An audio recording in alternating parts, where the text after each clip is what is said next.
Hello, loyal viewers. Like me, you probably never thought this day would come. I see some old friends. I see new friends. I see friends who frankly should put some pants on and venture outside occasionally. Seriously, get some sun. Hi guys, welcome back, or welcome to Dreamworks Switch to Life. And in today's video, we're going to be reviewing Megamind versus the Doom Syndicate. And I gotta say that I actually really enjoyed this movie. It wasn't as bad as a lot of people say it is. I mean, sure, when it came leading up to this movie, I was expecting to be disappointed, which is probably why I enjoyed it, because it was actually better than I expected it to be.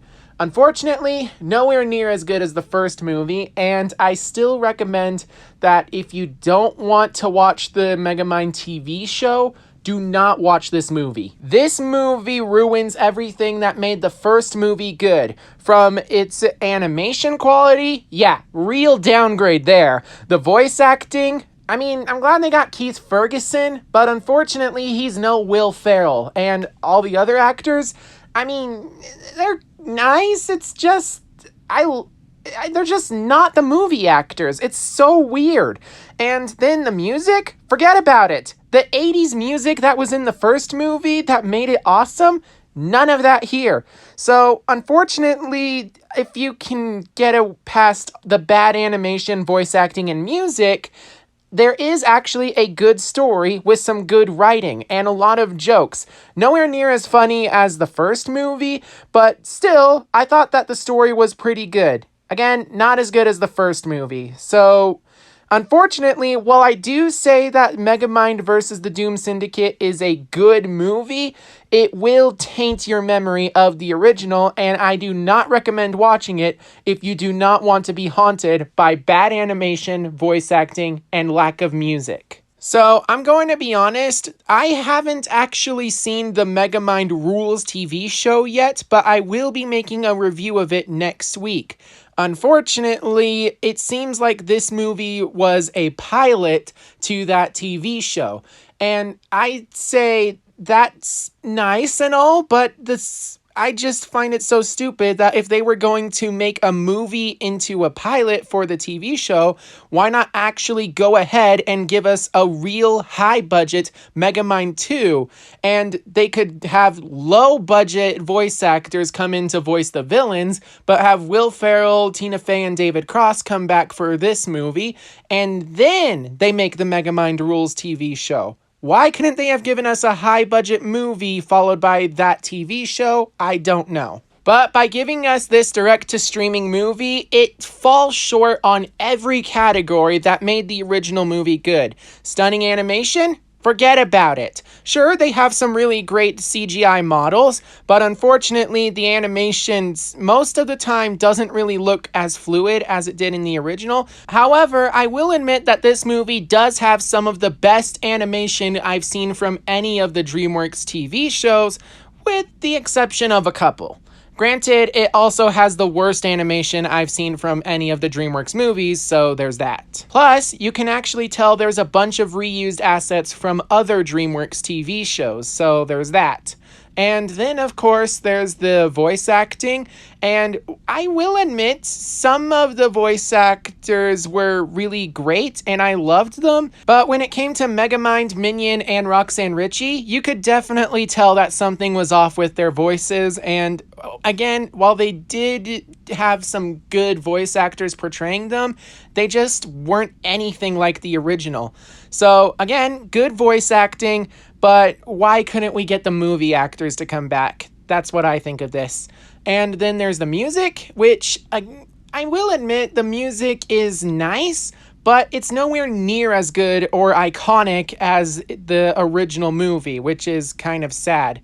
And finally, now it's on to the humor, which is nowhere near as good as it was in the original.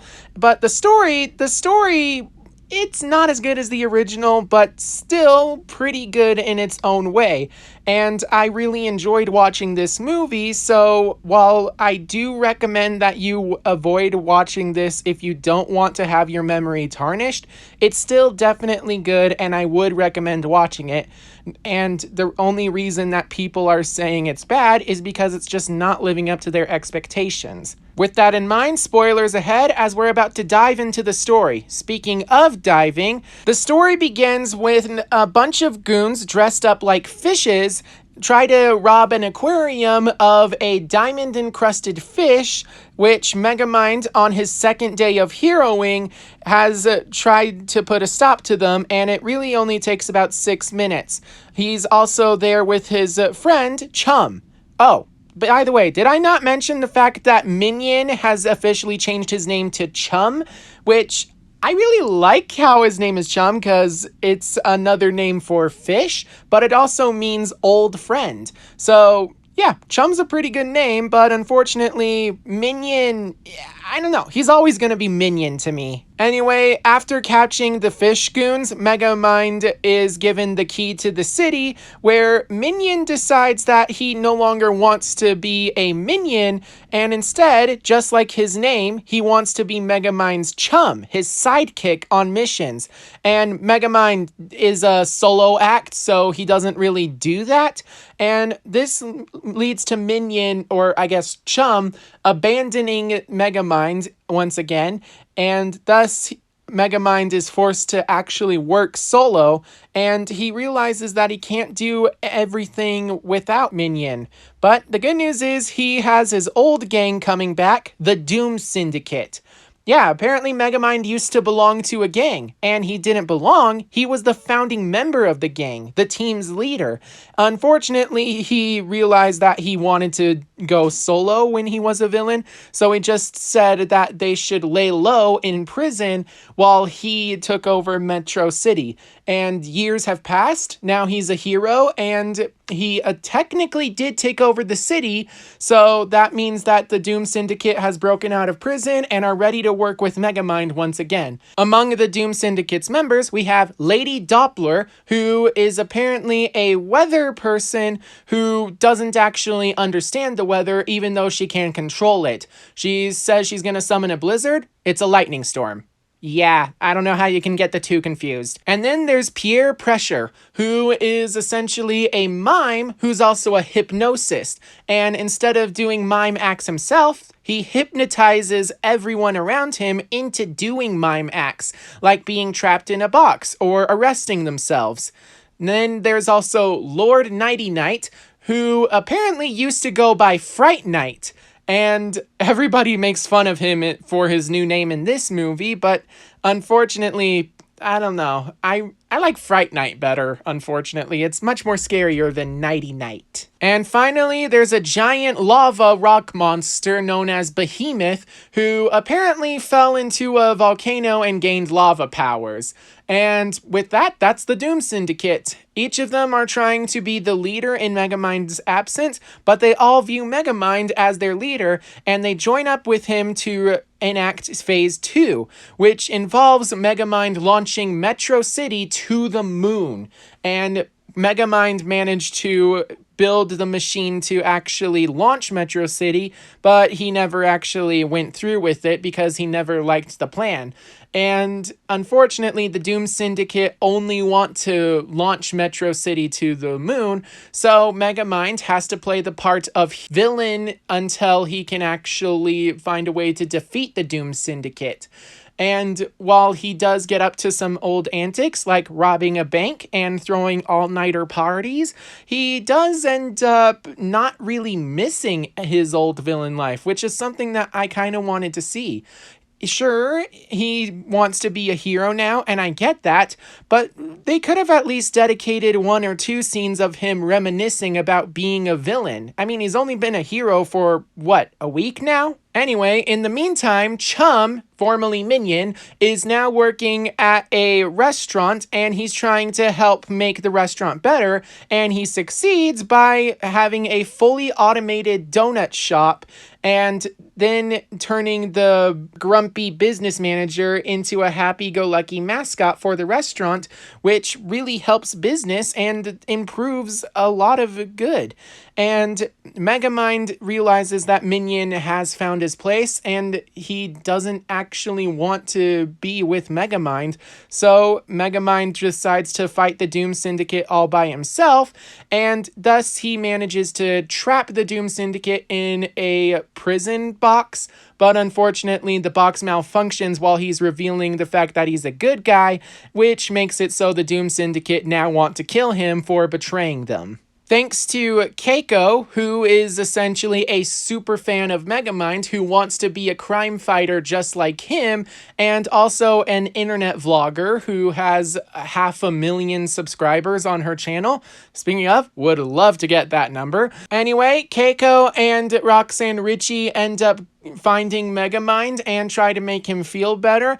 And Chum, who decided that he wanted to quit the donut business and go back to working with his friend, decided to help Megamind boost his morale, which leads to Chum being officially updated from Minion to Sidekick. And thus, all four of them enact a plan where, while Roxanne and Megamind distract the Doom Syndicate, Chum breaks into Megamind's old base and tries to stop the launch of Metro City to the moon. Unfortunately, he fails and the city is actually launched, but thankfully Chum manages to turn off the rocket boosters just in time before they manage to exit Earth's atmosphere, which causes the city to plummet at a really fast rate. All the while, Megamind is fighting the Doom Syndicate one-on-one as they all try to defeat him so that they can prove themselves as the new leader of the Doom Syndicate in Megamind's absence. After defeating the Doom Syndicate, Megamind, Roxanne, Keiko, and Minion all work together to stop the city from plummeting, and they end up putting the city right back in its place. Now, throughout the movie, Roxanne Ritchie is trying to figure out what her purpose is, as she doesn't really want to be a newscaster. She wants to actually make a name for herself and do something with her life.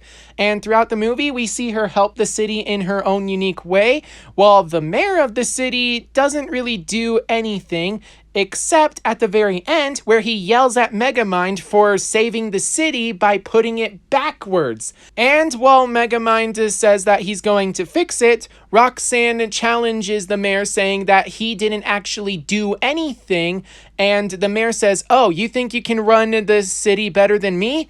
One quick election later, and Roxanne is the new mayor of Metro City. Now, unfortunately, again, I haven't actually seen Megamind Rules, the TV show, at the time of recording this video. But personally, I think that it would have been nice if the first episode of that series was dedicated to Roxanne trying to get elected as the mayor, and then the rest of the series focuses on what she does as mayor, instead of this one quick election later scene. So the movie ends with Team Megamind having a celebration, and then cut to the Doom Syndicate, who were thrown back in prison, and this time they're actually locked up. And then they're actually broken out of prison by a brand new villain who's named Machiavillain, who just so happens to be Megamind's old evil mentor, the guy who taught him everything he knows about being evil with intent. So the movie does have a good happy ending that has an end credit scene that leads to the next installment of the series, which is something that apparently superhero movies have to have now. So honestly, I thought this was a really good movie. Granted, the animation and voice acting kept throwing me off, but all in all, I thought this was a really good Megamind 2, and I actually enjoyed watching it.